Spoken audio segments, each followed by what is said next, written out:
We started the season off really, really well, kind of undefeated for a while, and right before Christmas we kind of hit a roadblock, and we didn't play terribly well, and we lost to FM, we lost to Heartland Christian, but the first loss was to Bedford, and that was a bigger loss to Bedford, but the other two were close, but probably shouldn't have lost them. But as I look back, I think if we had not lost them, I don't think we would have probably worked as hard the second half of the season to create the success we had at the end of the season. And sometimes losing isn't all bad. It makes you settle down. It makes you rethink. It makes you maybe change a few things. And we did. We looked at a little bit different offenses, and we looked at attacking the ball a little differently. And I think then after we got through those losses, we just started to play better and better and even better. And then even to the conference tournament. I mean, that was a great experience to win that, and then also the boys winning it, because it just stuck in your head. This is what we're going to do. And I think it stuck in these girls, these seniors' heads, way back when they were in 7th and 8th grade. I had them in junior high, and they knew that they had something special. And when we got to the point of being high schoolers, we knew that freshman year was going to be rough, because they were not playing against freshmen, they were playing against juniors and seniors. And I put them in some situations, probably young, that was kind of frustrating, but they just got better. And they knew ultimately, whether it would be junior or senior year, that we really wanted to make it to state. So that was in the back of their minds for 6 years. And the Bedford game at Bedford wasn't a good game. We played okay, but we did not play well. And then of course we had those 2 losses, so those are 3 losses back to back. And so we kind of revamped, and I had a few individual visits. I mean, I always want to know how the girls are doing, so sometimes during the practice, tell me how you're thinking, how you're feeling, this and that. Sometimes we do that at least once a season. And we just started to build ourselves back up. And in free throws, they get in their head that they can't make them, and all of a sudden the second half of the season, it was like, put pressure on yourself in practice. Yell and scream at each other, thinking that this is a game, and don't just go up there and shoot, just thinking that you're just shooting another free throw. You think that you're in a big game. And so as the season progressed, our free throw shooting was different, and I think they started to build confidence in themselves. And then, of course, the corner conference tournament, which was great, especially that the boys had gotten it. And then we went into the tournament trail, and we had some close games that we probably shouldn't have pulled out, but I think just their determination and knowing that they were good enough to be there, they ended up doing very well. The highlight of the season is has to be beating Bedford and Clarinda, 57-50. That has to be the highlight. That was like the ultimate. And just the whole feeling of it, plus the 2 girls getting their 1,000 points. I mean, there's just a lot of high points. And like I said, we had some goals at the beginning of the season, and some of them were corner conference championship, which last year we were 10-0. This year we're 8-3. So we didn't get that. Last year we didn't win the corner conference tournament. This year we did. So that was one goal. And then, of course, the ultimate goal was to make it to the state tournament. So we were able to do a lot of what we set out to do. Some of it last year, some of it this year.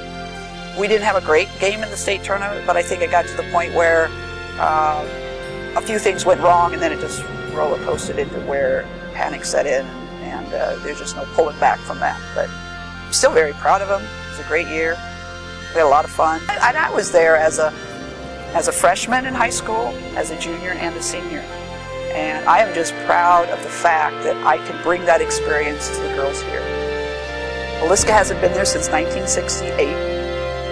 They didn't know what it was like. I knew what it was like, and to go there as a player for 3 out of my 4 years and then come back and be there as a coach was ultimate. And now it's time for your Villisca Blue Jays.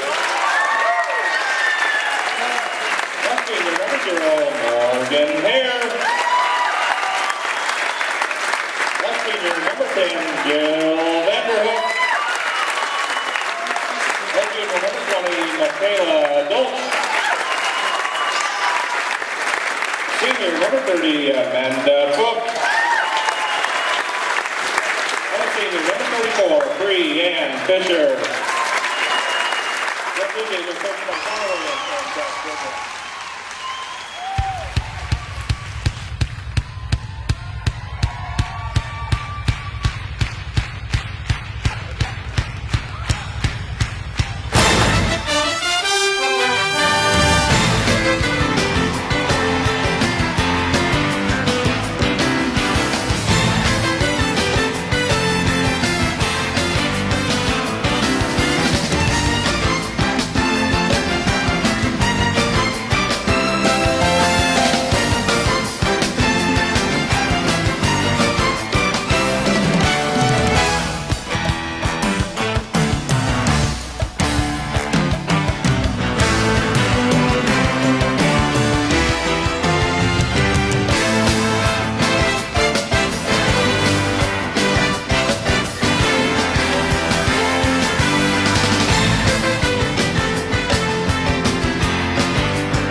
That was a good little scrimmage there.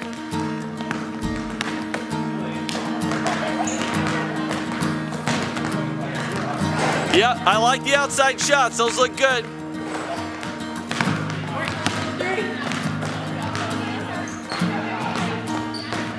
Oh, right on cue, right on cue. That's looking good. Yeah, sure, sure. Nice.